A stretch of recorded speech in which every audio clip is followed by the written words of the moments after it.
सम्मान निधि योजना आरंभ की गई। 1,62,000 करोड़ रुपया इस योजना के माध्यम से किसानों की जेब में पहुंचाने का काम किया। क्रॉप लोन की तरफ अगर हम ध्यान देंगे तो क्रॉप लोन को इन 7 वर्षों में दोगुना किया गया है। किसान क्रेडिट कार्ड के कवरेज को भी बढ़ाने के सद प्रयत्न किए गए हैं। कृषि क्षेत्र में अधोसंरचना की कमी लंबे समय से थी। इस अधोसंरचना को बढ़ाने के लिए 1 लाख करोड़ रुपए का इंफ्रास्ट्रक्चर फंड प्रावधानित किया गया, जिस पर काम प्रारंभ हो गया है। अनेक संस्थाओं को इसका लाभ मिलने लगा है। फिर नीम कोटिंग यूरिया हो, चाहे हमारा सॉइल हेल्थ कार्ड 22 करोड़ किसानों को देने का मामला हो, इन सब दृष्टियों से खेती और किसानी को लाभ पहुंचाने का प्रयत्न प्रधानमंत्री नरेंद्र मोदी जी के नेतृत्व में किया गया। प्रधानमंत्री जी चाहते थे कि किसानों के जीवन में जो बंदिशें हैं उनको खोला जाए। इस दिशा में अनेक कृषि अर्थशास्त्रियों ने, वैज्ञानिकों ने लंबे समय तक अध्ययन किया और इसके परिणाम स्वरूप प्रधानमंत्री जी कृषि सुधार की दृष्टि से 3 कानून लेकर आए, जिनको लोकसभा और राज्यसभा ने पारित किया। उन कानूनों का लाभ निश्चित रूप से किसानों को मिलने वाला था और उन कानूनों के पीछे प्रधानमंत्री जी की साफ नियत थी कि किसानों के जीवन में क्रांतिकारी बदलाव आए। लेकिन मुझे दुख है कि इन कानूनों का लाभ हम देश के कुछ किसानों को समझाने में सफल नहीं हो पाए।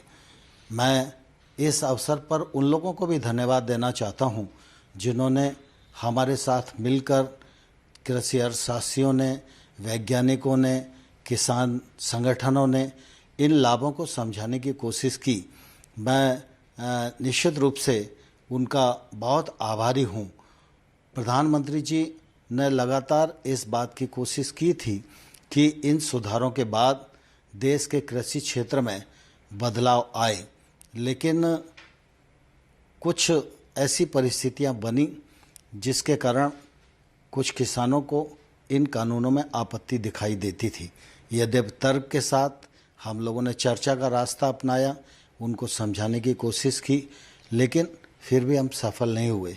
इसलिए प्रधानमंत्री जी ने आज गुरु नानक देव जी के प्रकाश पर्व के अवसर पर इन तीनों कानूनों को रद्द करने, रिपील करने का जो निर्णय किया है वह निश्चित रूप से स्वागत योग्य है। प्रधानमंत्री जी यहीं नहीं रुके, साथ ही साथ प्रधानमंत्री जी ने आज यह भी कहा है कि जीरो बजट खेती हो, एमएसपी हो और क्रॉप डाइवर्सिफिकेशन का विषय हो, इन सब पर एक समिति बनाई जाएगी। इस समिति में केंद्र सरकार, राज्य सरकार, किसान, वैज्ञानिक, अर्थशास्त्री, ये सब उस समिति में रहेंगे।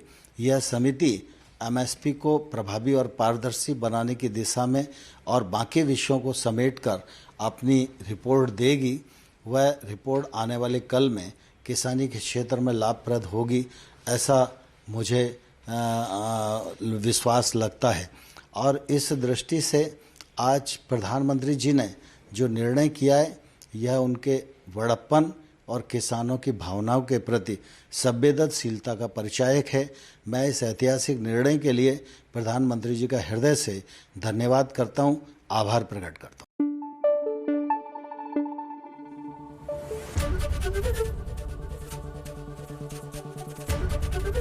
एबीपी न्यूज आपको रखे आगे।